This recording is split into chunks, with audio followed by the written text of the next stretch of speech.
আমার সোনা হামাগুড়ি দেওয়া শিখেছে তো অনেক দিনই হলো, এখন শুধু দাঁড়ানোর চেষ্টা করে। তাই যখন সামনে যেটাই পায় ওটাই ধরে দাঁড়ানোর চেষ্টা করে, আর এভাবেই মাঝে মাঝে পড়ে যায়, কিন্তু তবুও ওর চেষ্টা চালিয়েই রেখেছে। আর এখন সন্ধেবেলা আমি আর মা মিলে বসে গেছি কফি আর চিপস ভাজা নিয়ে।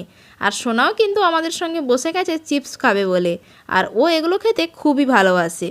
আর মা এখন রান্নাঘরে চলে এসছে বিড়ি বাটতে।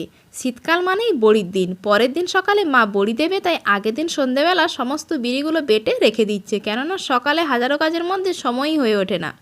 তারপর আমি সোনার এই প্যান্ট আর মোজাটা একটু পাল্টে দিলাম, আর সোনা এখন এত পরিমাণে দুষ্টু হয়েছে, সবসময় ওর হাত পা চলতেই থাকে আর একে তাকে মারতেই থাকে।